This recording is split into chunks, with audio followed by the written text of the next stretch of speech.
what happened here is Masimirembwa going for Chiwenga. Remember before the ZANU-PF conference that happened in Bulawayo, there are bombings. So one of the people dies there. Anyways, post the coup, there is a Bulawayo White Citizen Stadium where we see there is an explosion there at the stadium.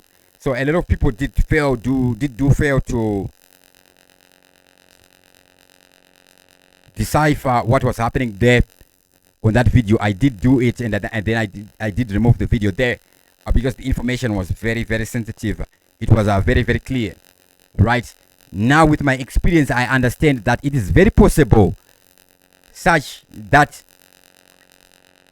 nobody may decide to look at it and analyze it, or those analyzing it may not get the full picture. Like how long we saw Vice President Chiwenga getting sick because the health system and the doctors were failing to diagnose. So it is as real as that. Now, what do we find here?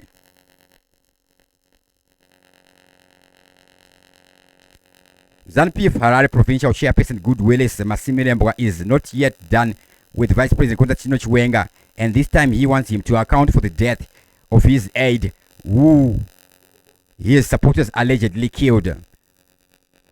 Masimirembwa's aide Tyson Mashoko died following a brutal petrol bomb attack by suspected Chiwenga supporters just days before the recent ZANU-PF conference in Bulawayo, where Chiwenga emerged victorious, further intensifying factional battles within the party. This is the year 2024. What we learned from this is in the year 2024, we are having petrol bombings happening, right? Who did it? Somebody who wanted to cause a scene, or somebody whose intelligence allows him to use a petrol bomb, right? Is it a sophisticated somebody or not? It may be a sophisticated somebody who used a petrol bomb so that you think they are not sophisticated, or it is not a sophisticated somebody.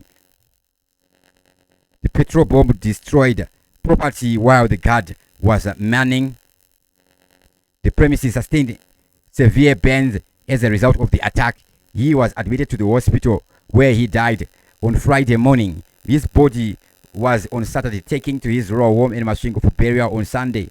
A post-mortem was conducted on Friday, while police are still compiling the forensic and laboratory reports, as well as the investigation is continuing. So we don't know what investigation is going. How are they investigating, right? Where they are, and of course that information will not be released. But right now, what doesn't make sense is saying who and whoever supporters did the bomb, right? It's like whatever case we are having in the courts right now today, if the accused person is a Christian, and then we say a Christian killed a Muslim, it is true, but it is a lie. A person killed a person, and we should be investigating the case just like that. Remember, we always say Zimbabwe, we are in a trance. If we are not careful, however, it will not reach to the stage of a civil war. It is already done. What will happen is in Zimbabwe, when Zimbabwe will emerge to become a third upper middle income, not under Mtulingube, he cannot deliver that. He may actually be fighting that. This is what this nation is destined for by God.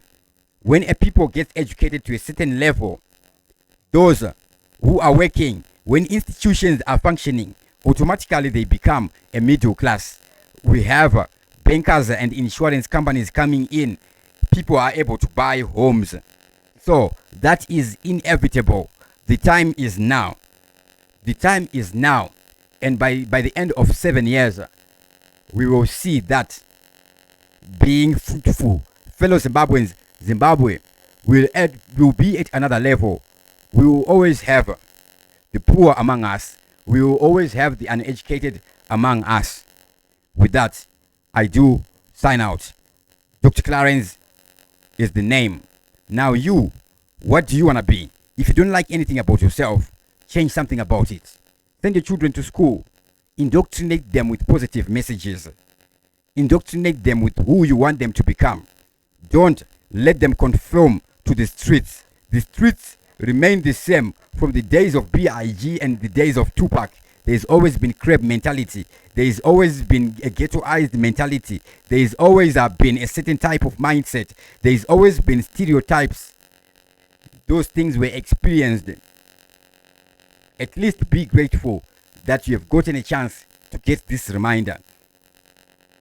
With that, I sign out. Dr. Clarence, TV7 Live. Stay blessed.